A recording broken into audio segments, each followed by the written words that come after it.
In World of Warcraft, most of the older raids are still available for players to experience, but throughout the game's history, there have been a few raids that were removed and then brought back as part of a later expansion. Usually, these remakes bring updated boss fights with higher scaling and occasionally small changes to the instance environment. But one of these raids wasn't just updated, the raid itself was actually moved to an entirely new location. With a few players already inside it, seemingly standing atop an invisible structure, while the few who left accidentally got to see an entire continent which wasn't supposed to be accessible yet. This is the story of the old Naxxramas raid.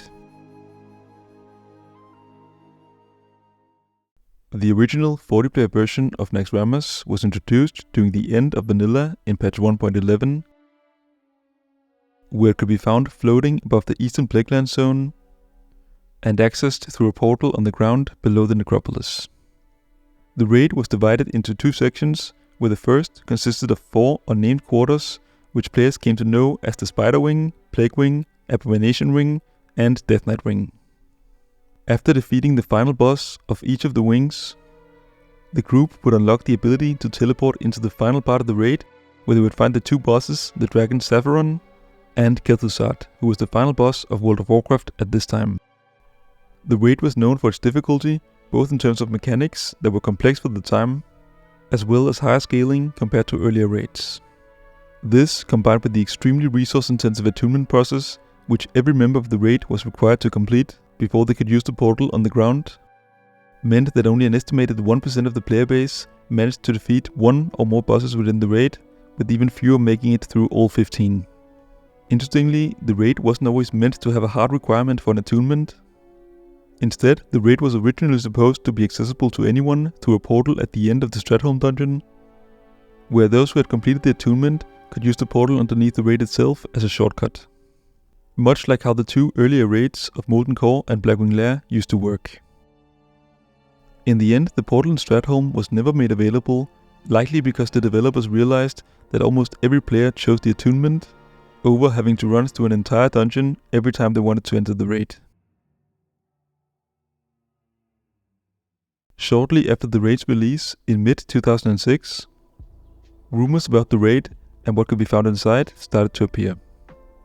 The first and most well-known of these had been in the making since 2005, around a year before Naxxramas released, and revolved around the legendary blade called Asprer, which had previously been data mined as an actual item, as well as having been referenced by various NPCs, most of whom were added in patch 1.11 with Naxxramas. Initially, only a single NPC, Caretaker Allen in Eastern Plaguelands, even mentioned the weapon. But with the gradual patch-by-patch introduction of more NPCs that knew of the Asprer, as well as unfinished quests being discovered, player interest in the Asprer increased to a point at which a Blizzard representative had to step in and confirm that the Asprer was not currently in the game, and that it wouldn't be before caster classes had gotten a legendary of their own, which had initially calmed down player interest in the Asprer temporarily. But as soon as Naxxramas, which introduced the legendary staff Atiash, released, some players understood this as a confirmation that the Asprer would also be available, and they were partially correct, as one of the encounters, called the Four Horsemen, actually dropped a corrupted version of the Asprer weapon. As a result, players began searching every corner of Azeroth in hopes of either finding the legendary Asprer or somehow purifying the corrupted version, in the same way that the Sulfuron Hammer had been remade into the legendary Sulfuras earlier during vanilla. In the end, players came up empty-handed, although the Asprer weapon did eventually become available to Paladin players during the Legion expansion. Another lesser-known rumor was that the Lich King could be found somewhere within Naxxramas. The story of Prince Arthas, who travelled to Northrend, where he eventually became the Lich King before waging war on his previous kingdom of Lordaeron, had already been told extensively in both the Warcraft series as well as the original version of World of Warcraft. But during this time, the Lich King was nowhere to be found in person, and in an in-game book called the Lich King Triumphant, which could be found in the Skullman's dungeon, players learned that the Lich King resided in the then unavailable Northern continent. But with the addition of the Naxxramas raid in patch 1.11, an NPC called the Lich King was added to the game files. and some players believed that he would be part of the newly opened Necropolis raid. As the best guilds made their way through the raid, the Lich King was nowhere to be seen. But when they defeated the second to last boss, Sapphiron, players would hear the following dialogue. Our preparations continue as planned, Master. It is good that you serve me so faithfully. Soon all will serve the Lich King, and in the end, you shall be rewarded. So long as you do not falter. I foresee no complications at this... Wait, what is this? Your security measures have failed. See to this interruption immediately. Yes, Master.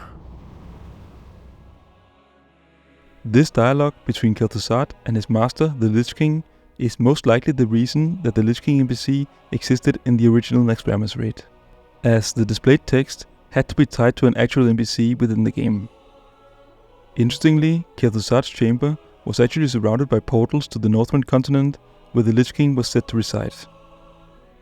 And when some players managed to wall jump their way to the other side, they found themselves in an area that looked like an instance version of the Winter Spring in Kalimdor. Apart from the text and dialogue, the Lich King himself didn't play an active part within Necropolis, and it would take another 4 years and 2 expansions before players finally got the opportunity to take him down. After defeating the final boss, Kel'Thuzad, players looted his phylactery, which started a quest called the Fall of Kad, in which the player is sent to the Lightsoap Chapel in the Eastern Plaguelands.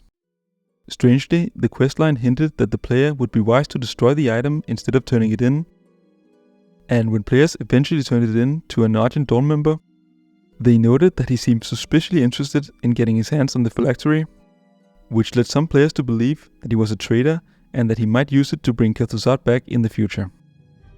This did turn out to be the case when Kel'Thuzad and the entirety of Necropolis was brought back in the game's second expansion, as it was moved out of the Eastern Plaguelands and into the Dragonblight zone, where was going to be the main raid instance once the expansion went live.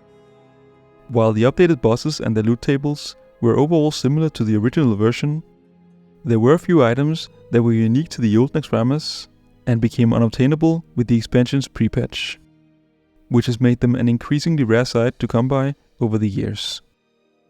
When Necropolis was moved to Dragonblight in Northrend, something strange happened to the players who had logged out in the old version of the raid, where in cases like this, players would usually be teleported to the graveyard of either Crossroads in the Barrens, or to the Sentinel Hill in the Westfold zone as soon as they logged back into the game.